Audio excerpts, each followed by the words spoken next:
La montagne a-t-elle accouché d'une souris? C'est ce qu'on est en mesure de se demander à l'annonce du nouveau projet de Marc Millar, annoncé en grande pompe hier sur tous les réseaux sociaux et sur l'ensemble des sites spécialisés. Il s'agit d'un comics avec John Romita Jr., ça on le savait déjà. Ça s'appelle Psychic Sam, appelez-le comme vous voulez, et c'est un nouveau comics avec un personnage qui ressemble énormément au Punisher. Regardez la miniature de la vidéo pour vous en rendre compte, et qui a le don de lire dans la tête des gens pour savoir quel crime va être commis. Un pitch un petit peu déjà vu et qui évidemment fait un effet de soufflet qui retombe dans le sens où on s'attendait à quelque chose de plus intéressant et de plus impactant. En effet, depuis une semaine, Marc Millar nous tease qu'il a discuté avec DC, qu'il a discuté avec Marvel, qu'il a en tête une histoire pour Superman, qu'il a réfléchi au prochain Civil War, au prochain event de l'été prochain chez Marvel. Et donc il a annoncé qu'il allait l'annoncer. Il a même fait un compte à rebours, et ce compte à rebours nous a amené à ce projet qui n'a rien à voir avec DC Comics, qui n'a rien à voir avec Marvel Comics, et qui est juste un nouveau projet de Marc Millar. Voilà, tous les moyens sont bons pour annoncer les nouveaux projets. Donc pas de DC Comics, pas de Marvel Comics, simplement le troisième chapitre de la collaboration de Marc Millar et John Romita Jr. après l'excellentissime Ennemi d'État, que voici disponible dans la collection Must-Have et très bientôt disponible en format poche chez Panini, et du fabuleux Kick-Ass qui a, comme l'a dit John Romita Jr., changé la vie des deux auteurs, puisque d'un coup ils sont passés d'auteurs de comics payés à la page à d'auteurs multimillionnaires ayant fait un énorme succès de librairie, devenu un film à succès, devenu une franchise. En effet, vous le savez, Kick-Ass c'est des très grosses ventes, et Kick-Ass c'est surtout deux films qui ont très bien marché pour le premier, beaucoup moins pour le deuxième, mais une fois que les droits sont vendus, eh bien vous savez comment ça se passe. Les sous-sous rentrent dans la poche, et donc c'est mission accomplie en tout cas pour ces deux auteurs. Ils reviennent donc pour ce Psychic Sam qui s'annonce évidemment assez intéressant. 3 numéros sont annoncés, 3 fois 64 pages si j'ai bien lu, et la particularité c'est que ce projet n'est ni édité par Dark Horse ni édité par Millar World, donc encore moins produit par Netflix. Il a décidé de le lancer non pas chez Image Comics, non pas chez un indépendant, non pas chez un éditeur avec qui il a déjà travaillé, mais tout simplement sur Kickstarter, tout comme Todd McFarlane avait lancé sa figurine Spawn sur Kickstarter. Et oui, il a choisi ce moyen. Alors vous allez me dire, mais comment a-t-il fait et pourquoi utilise-t-il Kickstarter? D'abord, il faut savoir que Marc Millar, il a vendu son catalogue Millar World à Netflix, mais qu'il n'est pas exclusif. Il a en tout cas le loisir de faire des projets à côté, c'est en tout cas ce qu'il a pu négocier après un certain temps, et qu'il n'a pas vendu l'ensemble de ses titres. Et si des titres comme Jupiter's Legacy, American Jesus ou encore Super Crooks ont pu être adaptés par Netflix, c'est parce que les projets appartenaient à Netflix. D'autres comics comme Kick-Ass par exemple ou Kingsman, eh bien Kick-Ass et Kingsman n'appartiennent pas à Netflix, il ne les a pas vendus. Je vous invite à regarder les petites lignes dans l'ours et des copyrights de chaque série.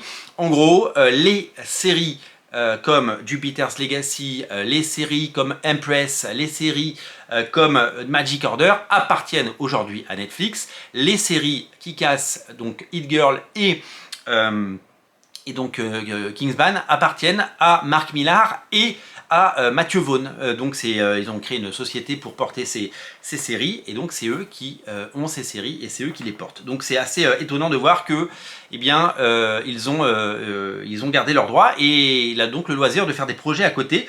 Donc Netflix doit être un petit peu dégoûté de ne pas avoir ce projet, qu'ils le fassent à côté, mais ça c'est leurs affaires on va dire, et ça les regarde, et du coup il a décidé d'utiliser Kickstarter. Alors pourquoi utiliser Kickstarter? Pour évidemment prévendre le titre, puisque sans lecteur on n'existe pas, pour aussi lever les fonds nécessaires à la production, payer Marc Millar, payer évidemment John Romita Jr., payer Klaus Johnson qui va faire l'ancrage, le coloriste, payer l'impression et certainement porter la nouvelle structure, puisqu'il y a une nouvelle structure qui a été éditée, qui a été créée pour porter ce nouveau projet.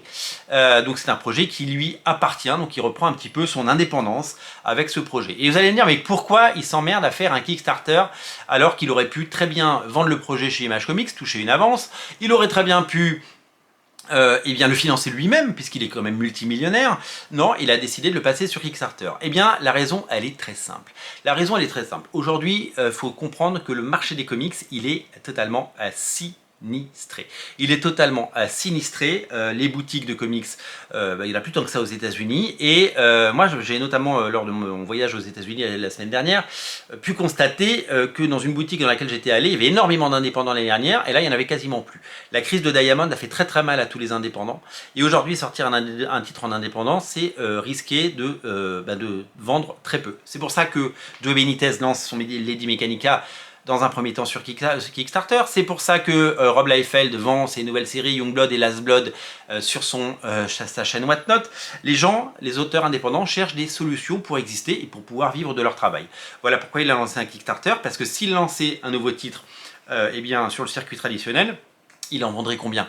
Quelles sont les ventes aujourd'hui de Jupiter's Legacy, de Huck, volume 2, de Magic Order volume 5? On est sur des ventes aux alentours de 20 000 exemplaires. Et aujourd'hui, 20 000 exemplaires, d'abord, ça veut dire qu'on est très très loin des 100 000 exemplaires d'autrefois. Et c'est surtout que 20 000 exemplaires, c'est un véritable risque financier, parce que l'éditeur ne récupère qu'un quart des sommes, donc un quart de 4 $, donc 20 000 $. Et avec 20 000 $, il faut payer absolument tout le monde, notamment l'imprimeur, avec, vous le savez, des frais de douane qui explosent, parce que tout est imprimé au Canada. Donc, du coup, c'est assez compliqué la situation pour les auteurs indépendants, donc il faut trouver des solutions, et Kickstarter en est une. D'autant qu'avec Kickstarter, si ça s'emballe, souvenez-vous, Keanu Reeves, il a levé 1,5 million de dollars sur Kickstarter. Donc, tout est possible. À l'heure où j'enregistre cette émission, les 15 000 € ont largement été dépassés pour la campagne. C'est une campagne qui devrait rapporter au moins 100 000 $ à ses créateurs et qui devrait permettre évidemment à ses auteurs de pouvoir travailler sereinement sans se soucier de faire entrer des sous. Donc c'est gagnant-gagnant pour tout le monde. Et puis ben voilà, les auteurs s'amusent avec les moyens d'aujourd'hui pour exister. Pendant longtemps c'était Image Comics qui payait bien. Voilà, il y a eu plein de moyens de vendre des comics. Et bien aujourd'hui Kickstarter en est un, Whatnot en est un autre. Donc la nouvelle série, elle est un corps de financement, elle sortira certainement un jour via un réseau traditionnel, puisque je pense que Mark Millar s'amusera à la revendre à un éditeur qui certainement en fera une édition plus grand public. Je pense qu'il va utiliser de ses contacts, notamment en France Panini Comics, pour l'éditer en 2026, et donc je pense qu'il y a évidemment un vrai potentiel. En tout cas, on se réjouit évidemment du retour de Mark Millar et du retour de John Romita Jr. ensemble, puisque c'est une vraie chance d'avoir ces auteurs ensemble, réunis, même si on aurait aimé un plus gros projet, même si on s'attendait évidemment à quelque chose de différent, et que tout ce tintouin finalement n'a été que pour annoncer une série dont on savait qu'elle arrivait, puisqu'il avait déjà dit plusieurs fois qu'elle sortirait, même si on n'avait pas le titre et pas tous les éléments. Je vous invite à regarder en lien descriptif de la vidéo les premières pages sur la campagne de Kickstarter, à cliquer sur ce lien si vous avez envie de souscrire à cette campagne. En tout cas, dites-nous ce que vous pensez de ce nouveau projet et dites-nous ce que vous pensez de cette nouvelle façon de vendre des comics. On attend vos commentaires et n'oubliez pas évidemment de vous abonner à Radio Comics pour ne rater aucune émission. Merci d'être aussi nombreux, merci pour votre fidélité et moi je vous dis à très bientôt pour de nouvelles aventures. Salut!